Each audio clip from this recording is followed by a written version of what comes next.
예, 안녕하세요. 사랑합니다. 여러분들, 2021학년도 1학기 1차 지필 평가를 공부하느라고 대단히 수고 많았습니다. 시험이 끝나고 이제 곧바로 온라인 주간으로 돼서 여러분들 직접 이렇게 만나지 못하고 또 이렇게 온라인 수업을 하게 됐습니다. 먼저 1차 시는 1차 지필평가에 대한 해설 강의를 박재영 선생님께서 아주 세세하게 설명해 주신 걸로 알고 있습니다. 여러분들 등교하는 5월 둘째 주가 되면 여러분들이 이제 채점이 완료되고 여러분들 점수를 확인할 수 있습니다. 제가 개인적으로 이제 생활과 윤리를 우리 3개 고등학교에서 여러 해 가르쳤는데 이번에 지필평가를 출제하고 나서 좀 시험 문제를 학생들이 어렵게 느끼지 않을까 이렇게 좀 걱정을 했습니다. 이제 그런데 이제 결과 점수를 보고 나서는 내가 괜한 걱정을 했구나라는 생각을 했습니다. 그만큼 선생님이 생각했던 것보다 지금 현재 2학년 여러분들의 수준이 훨씬 높다라는 생각을 하게 되었습니다.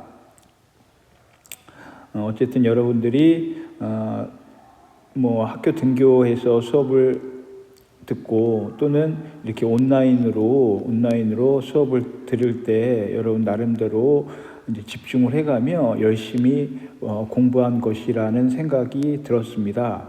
아무쪼록 여러분들 이 코로나19라는 감염병 상황 속에서도 하루하루 배움을 지속해 나가고 있는 여러분에게 다시 한번 뜨거운 박수를 보냅니다.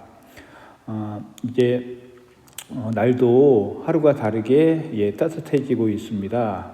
특히 이제 계절의 여왕이라고 하는 5월이 일주일 후면 다가옵니다. 여러분들 우리가 이렇게 하루하루 잘 버티면 어느 순간에는 코로나19라는 감염병도 모두가 다 극복할 것이라고 생각합니다. 여러분들 그날을 우리가 하루라도 좀 더 앞당기기 위해선 개인 위생, 그다음 개인 감염병 예방에 최선을 다해 주기를 다시 한번 부탁드리겠습니다. 자, 오늘은 여러분 이제 3단원 사회와 윤리 단원입니다. 여러분 교과서는 80쪽이 되겠고요. EBS 교재는 66쪽이 되겠습니다. 3단원 사회와 윤리입니다. 자, 이 단원은 어떻게 보면 여러분들이 이제 생활과 윤리라는 과목의 특성이 윤리라는 기본 원리 또는 이제 철학이라는 표현을 써도 되고요, 사상이라는 표현을 써도 좋습니다. 이제 그런 것들을 바탕으로 현실에서 일어나고 있는 이제 다양한 윤리 문제를 이렇게 접목시켜서 배우는 과목입니다. 이제 그러다 보니까 여러분들이 중학교 때 배웠던 도덕과 굉장히 겹치는 내용이 많았을 것입니다. 또한 여러분들이 그러다 보니까 중학교 때 그런 경험들이 한 번쯤 있을 거예요. 도덕 시험 공부 따로 안 해도 그냥 내가 일상생활에서 경험하고 내가 옳다라고 맞다라고 생각하는 것만 이렇게 답지를 선택해도 좋은 점수가 나왔던 경험이 분명 있을 것입니다. 충분히 생활과 윤리에서도 그런 영역들이 많이 있습니다. 그런데 선생님이 지금 여기 사회와 윤리 앞에 별표를 2개 했죠. 어떻게 보면 이제 여러분들이 가장 조금 난이도가 있고 어렵게 여길 내용이 이 3단원 사회와 윤리에 포함되어 있습니다. 내용 자체가 어려울 수도 있지만 내용이 어려운 것 플러스 아직까지도 현실에서 요 주제들을 해결하는 데 있어서 완벽한 해결점을 찾지 못하고 있기 때문에 더더욱 여러분들이 어렵게 느낄 수도 있습니다. 이제 그게 과연 어떤 내용인지는 차차 이제 배워가면서 여러분들이 느끼게 될 텐데, 자, 사회와 윤리 EBS 교재에 여기 보면 이제 학습 요소를 제가 설명하려고 이 페이지부터 펴놨습니다. 여기 보면 학습 요소가 이제 처음에는 직업생활로부터 시작하거든요. 그래서 동서양의 직업관으로 시작하는데, 여러분들이 이제 가장 어렵게 느낄 부분이 요 정의 파트입니다. 정의 파트. 그래서 분배적 정의의 기준, 분배적 정의의 기준.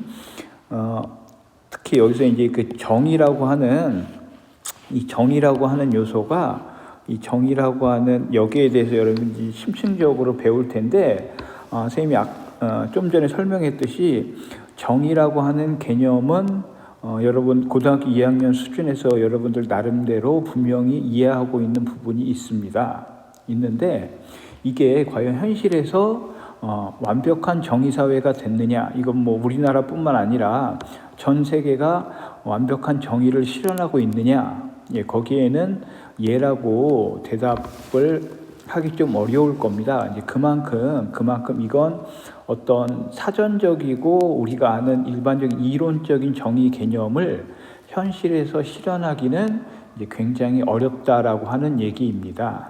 특히나 이 정의에 대해서는 뭐 최근에만 강조됐던 게 아니라 인류, 이건 동양이나 서양이나 마찬가지예요. 인류의 그 옛날 몇천 년 전에 사람들이 살았던 그때부터 이 정의에 대해서는 많은 사람들이 고민을 했었습니다. 그런데 그 몇천 년이 지난 2021년 현재까지도 이 지구상에는 완벽한 정의가 실현됐다라고 이렇게 이제 확실하게 얘기 못하는 것이, 그만큼 이 정의라는 게 현실에서 실천한다라고 하는 게 이제 쉽지 않다라고 하는 얘기입니다. 어쨌든 이제 그런 내용을 여러분들 배우게 될 겁니다. 그래서 분배적 정의에 대해서 배우고요. 이제 이 정의 파트에 있어서 철학자들이 롤즈, 노직, 왈처, 이 세 사람은 수능에서도 생활과 윤리, 사회탐구 수능에 매년 출제되는 아주 중요한 인물입니다. 우리가 철학에 있어서 뭐 동양 철학에 있어 공자가 중요하고 서양 철학에 있어서 소크라테스가 중요하듯이 오늘날 정의를 얘기할 때는 롤즈, 노직, 왈처, 이 사람들이 얘기한 어떤 정의에 대한 개념을 이해하지 못하고는 대학 수학능력 생활과 윤리에서 1등급을 받기란 사실상 불가능합니다. 이제 그 정도로 중요한 인물이고, 이제 요 3단원에선 가장 핵심적인 인물이라고 할 수 있습니다. 또한 이러한 정의의 개념에서 우리가 중요하게 생각해야 될 부분이, 우리가 분명히 어느 사회이든 우리 대한민국도 법이라는 게 만들어져 있잖아요. 법을 만든 이유가 뭘까요? 예, 맞습니다. 여러분들 우리가 지키자라고 약속을 했는데 분명히 그걸 대부분의 사람들은 잘 지키지만 분명히 지키지 않는 사람들이 나오잖아요. 그럼 이제 그들을 어떻게 처벌할 것인가에 대한 기준이 바로 법이잖아요. 이 법, 다른 말로 형벌이라고 하는데, 이제 이거에 대해서 사람들이 법을 만들 때 그 법을 어떻게 해서 만들게 됐는지에 대해서 응보주의란 말, 공리주의는 우리가 배웠죠. 최대다수, 최대행보. 형벌을 만들 때 이 공리주의의 어떤 사상이 충분히 담겨 있습니다. 결국 이 형벌이라는 것도 정의에 있어서는 굉장히 중요한 부분입니다. 즉, 사회 공동체에서 정의를 지키지 않은 사람들을 어떻게 처벌할 것인가, 이제 거기에 대한 부분이 이 형벌에 대한 얘기입니다. 형벌. 그 다음에 결국 이러한 공동체 사회에서 정의를 실현하는 그 핵심 공동체가 이제 국가죠, 국가. 이 국가 권위에 대해서도 배울 겁니다. 그래서 특히 이제 동서양에서의 국가의 역할이 약간 다를 수 있습니다. 그리고 요 사회 파트의 마지막은 시민불복종이라는, 결국 시민이란 단어는 여러분 이해할 거인데, 불복종이란 말은 지키지 않는다라는 뜻이잖아요. 지금 선생님이 얘기했다시피 모든 사회는 기본적으로 법이나 제도를 만들어 놓고 그것을 시민들로 하여금 지키라라고 얘기합니다. 그런데 불복종이라 하면 그것을 지키지 않는 것이잖아요. 그래서 요 시민불복종 과연 이건 어떤 개념인가에 대해서도 요 사회윤리 파트에서 여러분들 배우게 될 것입니다. 그러면 지금부터 이제 첫 번째 직업과 관련돼서 여러분 교과서 80쪽, 그 다음에 EBS 교재 66쪽을 토대로 수업을 진행하겠습니다.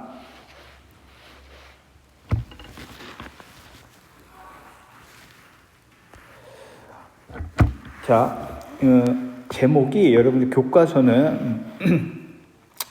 교과서는 이제 보면 직업생활과 행복한 삶이라고 제목이 이렇게 돼 있어요.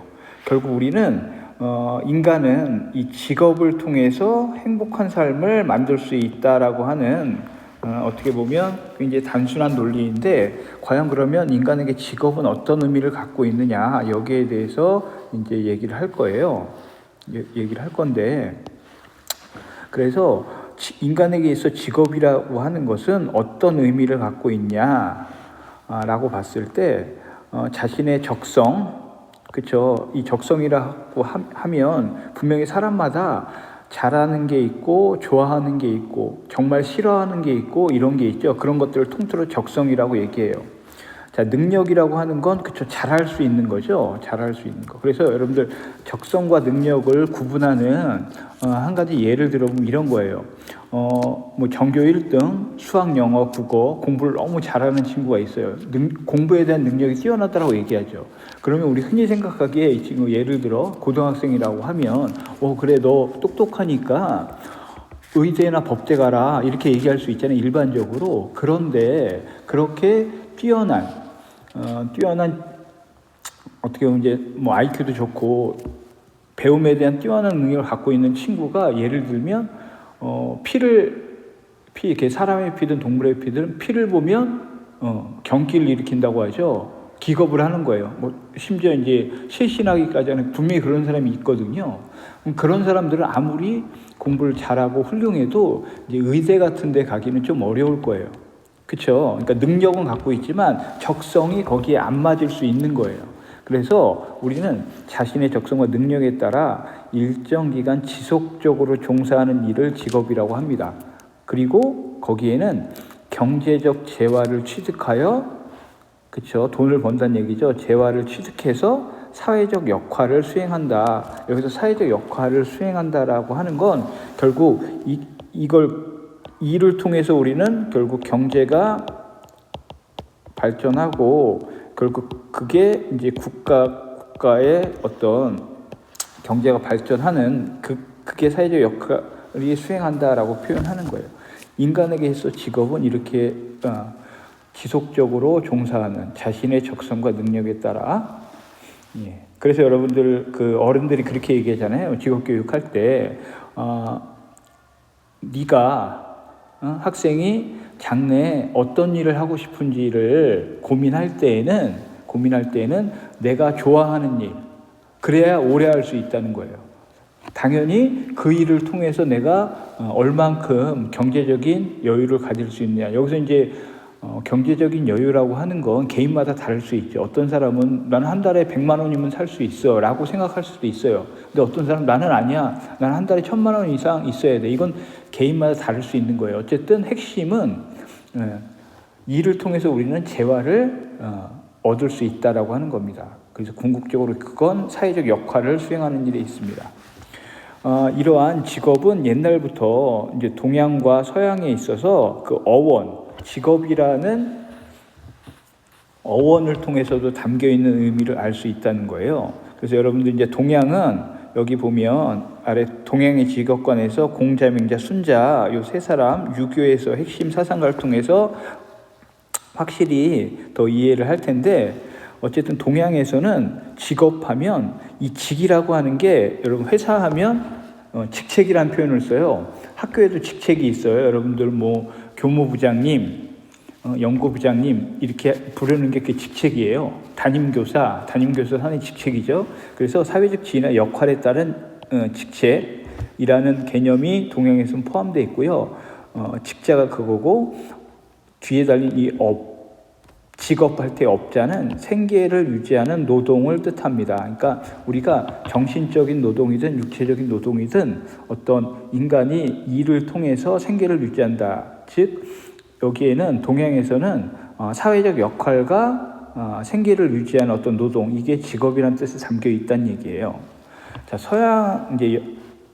서양의 뭐 영어나 뭐 불어 이런 걸 살펴보면 프로페션이란 말은 지금 얘기한 것처럼 사회적 지위나 위상을 강조할 때 프로페션이라는 단어를 쓰고요. 보케이션이란 말은 신의 부르심, 종교적인 의미가 담겨 있대요. 여러분 지금 EBS 교재에는 프로페션과 보케이션 두 가지만 나왔지만 책에는 더 나와 있습니다. 그래서 책을 좀 볼게요, 다시. 자, 책에는 이렇게 나와 있어. 우리가 직업하면 여러분들 잡이란 말을 많이 쓰잖아요. 서양에서는 occupation이나 잡에는 노동을 통해서 경제적으로 어떤 금전을 획득한다. 그러니까 생계 유지의 뜻이 담겨 있는 거예요. occupation이나 잡에는. 그리고 아까 배웠던 professional은 어떤 사회적 지위나 위상. 그래서 뭐 전문가적인 어떤 그런 느낌을 강조하잖아요.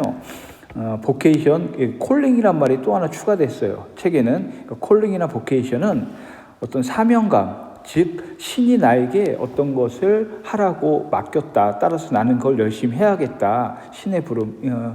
그래서 도덕적, 종교적 의미를 포함되어 있대. 이건 여러분들 이제 서양 윤리를 좀 이해하면 훨씬 더 이해가 좋을 텐데, 어쨌든 서양 철학에서는 중세 시대가 어떤 신 중심의 시대였어요. 그래서 인간의 직업도 이제 신이 우리에게 부여한 사명이다. 이렇게 이제 느꼈다라고 해서 직업이라는 어원 속엔 이렇게 세 가지 의미가 담겨 있다라고 하는 거 여러분들 먼저 이해를 잘 해야 될 거예요. 다시 수능 특강으로 넘어갈게요.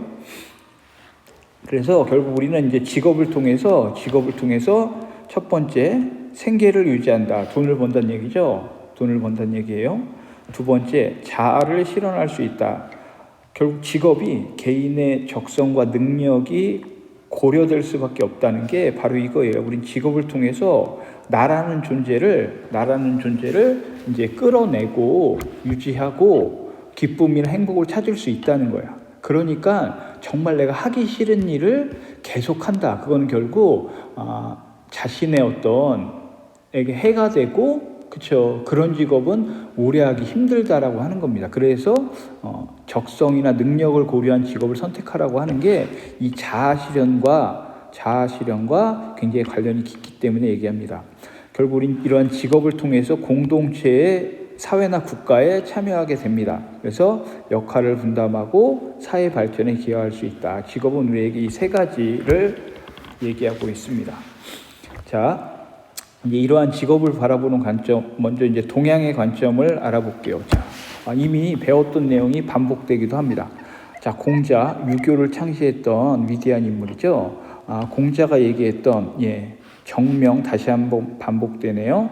왕은 왕답게, 신하는 신하답게, 부모는 부모답게, 자식은 자식답게. 이게 이제 정명사상을 설명하면서 공자가 한 말이죠. 여기서 왕이나 신하나 부모나 자녀는 결국 자신이 맡은 직분이죠. 그 직분에 충실해라 라고 하는 게 이제 공자가 하고 싶었던 직업관입니다. 특히 오늘날보다 이제 옛날에는 지금 현대처럼 굉장히 다양한 직업이 없었을 거 아니에요. 그러니까 그때는 훨씬 더 자신의 역할에 훨씬 더 이제 집중을 했던 거예요. 그렇죠? 그러니까 부모, 자식, 왕, 신하. 그래서 이걸 정명이라고 얘기했다. 자, 공자의 뜻을 이어받은 맹자, 성선설을 주장했던, 성선설을 체계화했던 인물이라고 이제 다시 한번 강조를 하는데, 자, 인간에게는 맹자의 핵심은 이거예요. 결국 유교에서는 수기, 즉 개인이 열심히 노력해서 도덕적인 인간이 되는 게 가장 중요한 거예요. 이제 그렇게 해서 도덕적으로 완벽한 인격을 갖췄어. 그걸 성인이나 또는 군자라고 얘기했잖아요. 자, 여기 나오는 대인이라는 건 지금 선생님이 얘기한 성인이나 군자를 의미해요. 그러니까 인격적으로 훌륭한 사람. 자, 이런 사람을 대인이라고 하고, 소인이라고 하는 사람은 일반 사람들. 그러니까 인격적으로 아직 완벽하게 선한 사람이 되지 못한 일반인들을 소인이라고 얘기하는 거예요. 자, 그래서 대인의 일과 소인의 일을 구별하여 사회적 분업과 직업 간의 상호 보완성을 강조했다. 무슨 얘기냐? 결국 인격적으로 훌륭하게 깨달은 사람들이 맡아서 해야 할 일이 분명히 있다. 일반 사람들이 해야 될 일이 있다. 이 두 가지는 어떤 게 더 소중하고 덜 소중하다가 아니라 둘 다 상호 보완적으로 다 잘 해나가야 된다라고 하는 겁니다. 그리고 맹자는 직업을 통해 이 경제적인 안정을 추구했다. 자, 직업을 통해 경제적인 안정을 추구했다. 그거를 항산.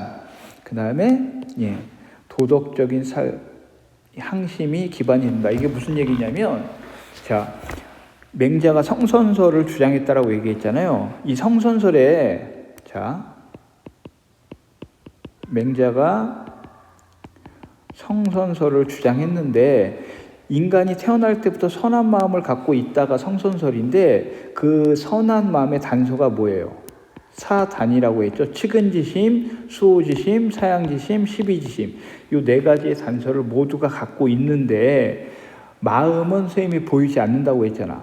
그러니까 이 사단을 기본으로 해서 그걸 내가 현실에서 열심히 행동으로 옮겨서 그거를 사덕으로 인의 예치. 결국 우린 이걸 통해서 그 사람이 선하다라고 얘기할 수 있다라고 얘기했잖아요. 왜? 마음은 보이지 않고 그 사람이 하는 행동을 통해서 저 사람 착하다, 나쁘다 판단한다라고 했잖아요. 결국 맹자는 이 사단을 기본으로 끊임없는 수기, 노력을 통해서 이 사덕을 발전시키라고 하는 건데 중요한 건 아무리 이 사단을 지키려고 사덕으로 발전시키려고 하는 노력을 기울이더라도 예를 들면 먹을 게 없어. 즉 직업이 없어서 생계 유지가 안 돼.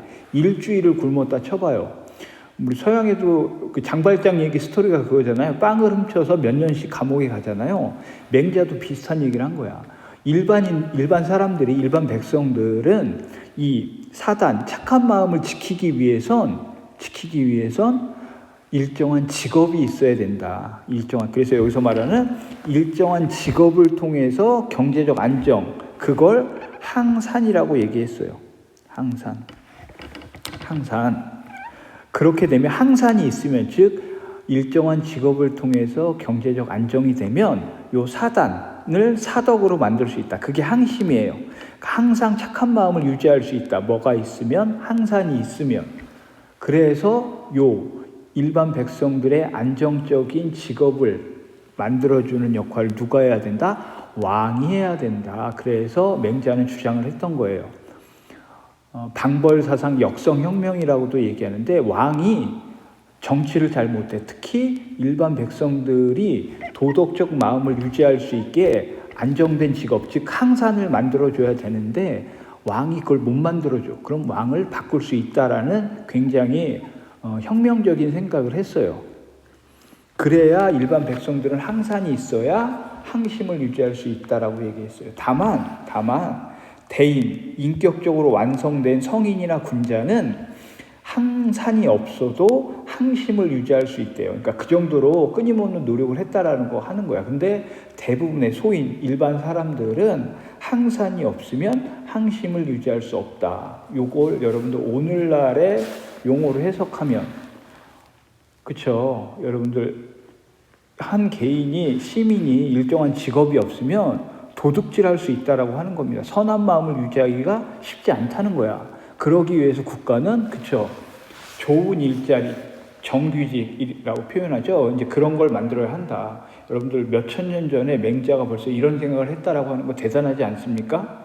더 대단한 건, 그쵸, 수천 년 전에 이렇게 했던 경제적, 직업을 통한 경제적 안정이 인간의 도덕적 마음을 유지하는 데 도움이 된다라는 주장을 했는데, 수천 년이 지난 지금도 그게 완벽히 됐다 안 됐다? 그쵸, 이루어지지 않았죠. 여전히 직업을 못 가진 사람이 있고, 그로 인해서 그쵸 개인의 도덕성에 악영향을 주는, 이게 우리나라만 그럴까요? 전 세계적인 일이잖아요. 그러니까 그만큼 정치는 뭐 쉽지 않다라는 반증일 수도 있는데, 어쨌든 직업에 있어서 맹자는 항상과 항심을 얘기했다라고 할 수 있습니다. 자, 지금 동양의 직업관을 하고 있어요. 자, 순자, 공자, 맹자, 순자 요 세 사람이 이제 유교의 고대 유교를 완성한 사람들인데, 순자는 그쵸 공자와 맹자와 다르게 성악설을 주장했던 사람이죠. 그러니까 여러분들 순자는 인간의 본성이 악하다. 여기서 악하다라고 하는 건 욕구, 동물과 같이 욕구와 욕망에 치우쳐 있다라는 얘기예요. 그게 선보다는 악에 가깝다라는 주장이에요. 그러다 보면 여러분 성악설에부터 출발하면 순자, 각자의 적성과 능력에 따라 사회적 역할을 분담하는 예에 따를 것을, 그쵸? 악한 마음을 억누르고 착한 마음으로 바꾸려고 노력하는 걸 화성기위라고 했는데, 그러기 위해선 사람의 마음은 안 보인다고 선생님이 계속 얘기하잖아. 그쵸? 내 마음이 착하게 바뀌었는지 악한 마음이 계속 있는지 우리는 알 수 없어. 그래서 순자는 예를 강조한 거야. 예는 겉으로 드러나는 거잖아. 학교에서 인사를 잘한다. 참 예의가 바르구나. 이렇게 얘기하는 게 그 이유예요. 그래서 바뀐 모습을 보여줘라. 예를 통해서 각자의 적성과 능력에 따라 사회적 역할을 수행해야 된다라고 얘기한 거예요. 그래서 모든 사람들의 직분을 올바로 수행하면 천하가 태평해진다. 결국 직분을 올바로 수행하기 위해선 악한 본성을 억누르고 예를 잘 지키는 노력이 필요하다라고 얘기를 하는 게 순자의 주장입니다. 자, 공자, 맹자, 순자, 동양의 직업에 대해서 지금 얘기를 했습니다. 자, 그 다음 여러분들 이제 장인정신이란 말도 동양의 직업관 할 때 꼭 나오는 거예요. 장인정신. 장인정신은 그러니까 몇십 년 동안 또는 몇백 년이 될 수도 있어요. 한 가지 일에 몰두해서 그것을 그 어떤 전문가적인 일을 계속 유지하는 거죠. 그래서 자신의 기술을 탁월하게 연마해서 평생 자신에게 주어진 소임에 헌신하는 거니까, 우리가 보통 장인정신이라고 하면 어떤 이걸 통해서 이 일을 통해서 막 떼돈을 번다. 그러니까 경제적 풍요랑은 별개로 돈을 많이 벌 수도 있지만 그렇지 않은 사람도 분명히 있어요. 근데 그것보다는 그 일이 좋아서, 또는 그 일을 내가 사명감이라고 얘기하죠. 이건 내가 지켜가겠다라고 하는 어떤 그런 소임으로 계속 지속적으로 끝까지 해나가는 거죠. 그래서 이건 우리 사회에 어떤 역할, 사회적 책임을 다하는, 무슨 얘기냐면 과거로부터 이어져 내려오고 있는 훌륭한 일인데 현대사회에서는 돈을 못 벌어 그게. 그럼 많은 사람들이 그걸 포기하려고 하겠죠. 그러면 그러한 훌륭한 전통이 사라지는 거야. 그러니 돈을 못 벌더라도 나는 이거를 계속 이어나가겠다라고 하는. 그래서 이제 우리나라도 그렇지만 이제 동양에서 특히 일본 같은 나라가 이 장인정신이 많이 이어온다라고 하죠.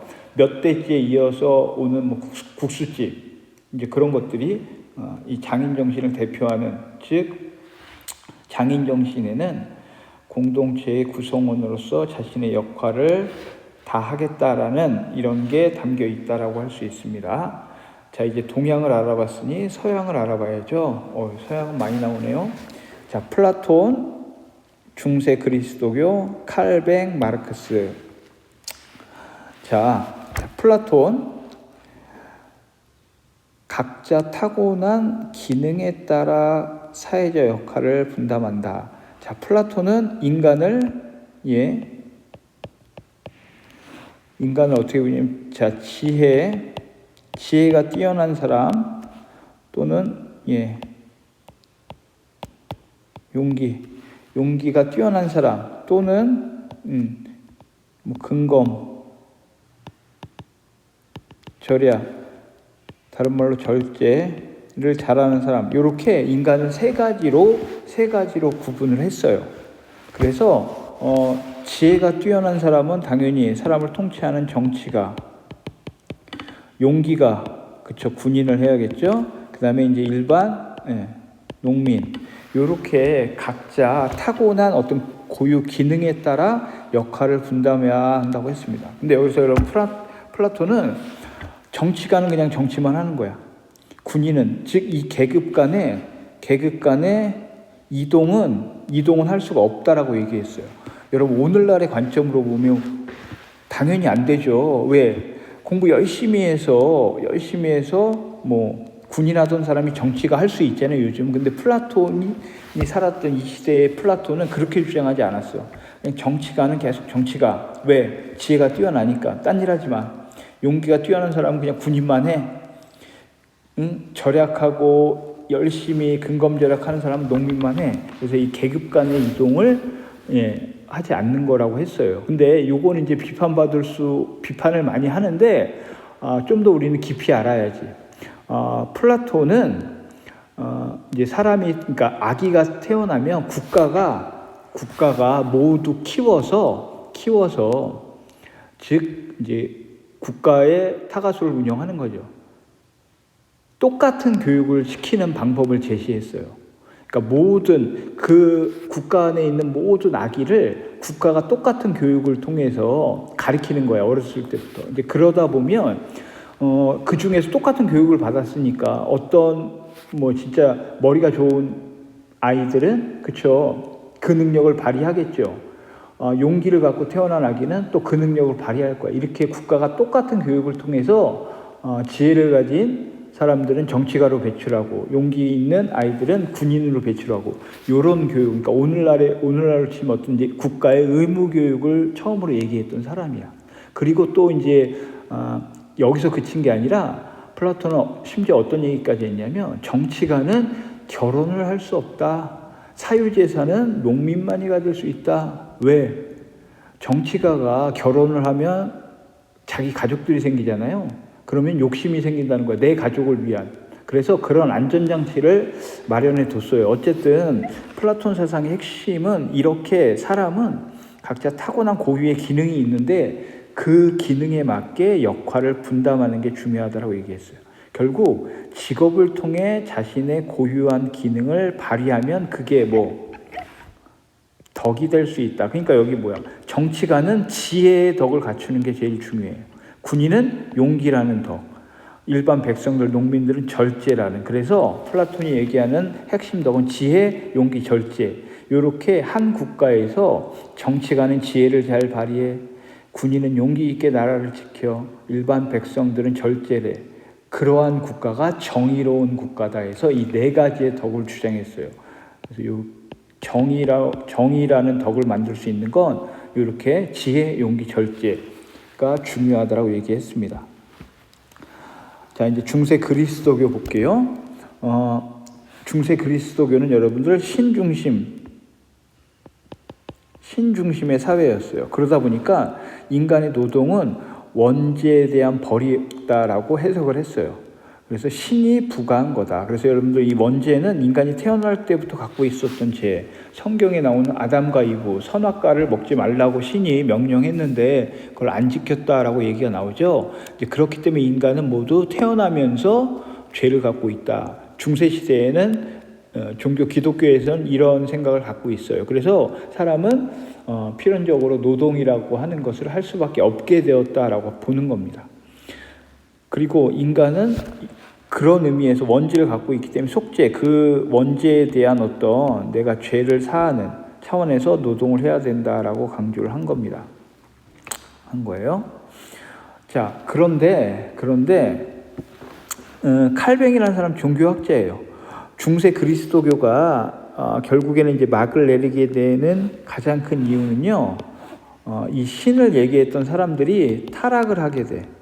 즉 뭐냐, 신의 뜻대로 하는 게 아니라 개인의 욕심을 추구하는, 이제 그렇게 해서 중세가 마감을 하게 되는데, 어쨌든 그러한 시기에 칼뱅이라는 사람이 등장해요. 그래서 칼뱅은 어떻게 이제 얘기하냐면, 역시 칼뱅은 종교학자고 신의 관점에서 이렇게 얘기합니다.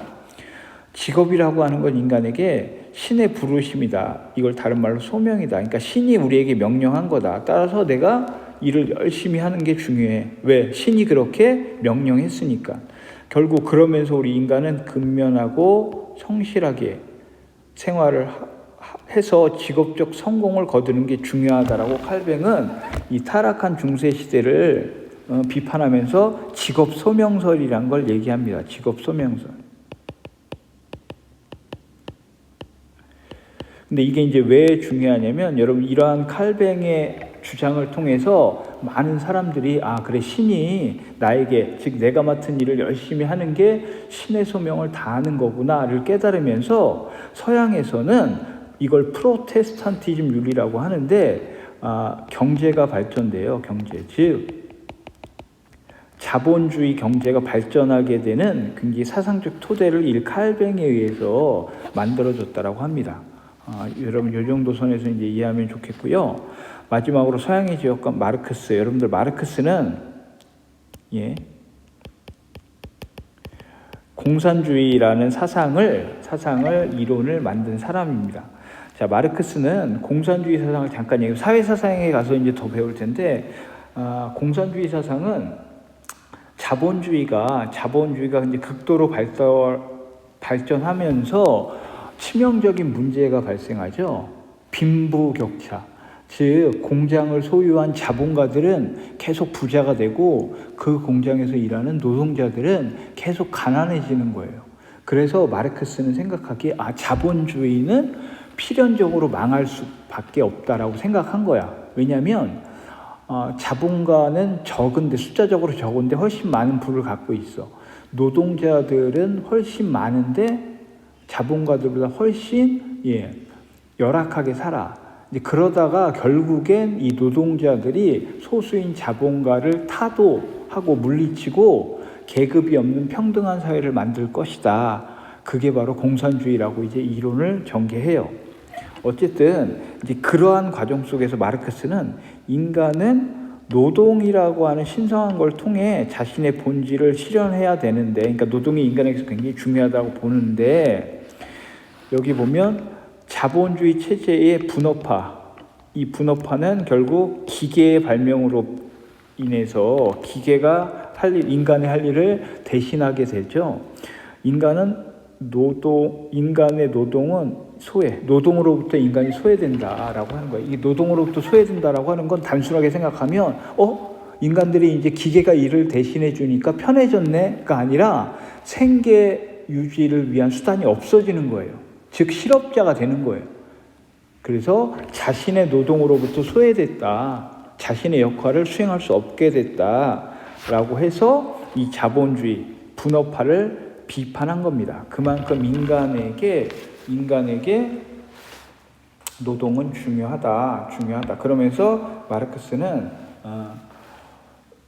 능력에 따라 일하고 필요에 따라 분배받는다라고 하는 게 공산주의 사상의 이제 기본인데, 그건 나중에 사회 사상할 때 다시 배우게 될 겁니다. 자, 여러분 어쨌든 동양의 공자, 맹자, 순자, 그다음에 서양의 플라톤, 그다음에 중세 칼뱅, 마르크스 이런 사람들이 인간의 직업에 대해서 다양한 관점으로 이렇게 얘기를 하고 있습니다. 그렇죠? 오늘 여러분들 직업 그냥 단순하게 인간에게서 직업 여러분들이 분명히 이해하고 있던 부분이 있었을 텐데 추가적으로 이거를 이제 철학자들의 사상을 통해서 좀 더 깊이 알아봤어요. 당연히 시험에 나올 만한 내용들이 꽤 있죠. 자, 이제 추가적으로 플라톤이 얘기했던 직업관을 좀 더 세부적으로 알아볼게요. 내 생각에 성향상 장인이거나 또는 다른 어떤 돈벌이를 하는 사람이 나중에 부나 또는 힘에 의해 또는 그런 류의 다른 것에 의해 우쭐해져서 전사, 아까 얘기했죠. 용기를 가진 전사의 부류로 이행하려 들거나, 그러니까 전사가 되려고 한다거나 혹은 전사들 중에 어떤 이가 그럴 자격도 없으면서 수기 결정, 이게 뭐예요? 정치 수기, 깊이 생각한다는 거야. 깊이 생각, 즉 정치를 빗대는 얘기예요. 즉 지혜를 가지고 수호하는 부류로 이행 간다는 거죠.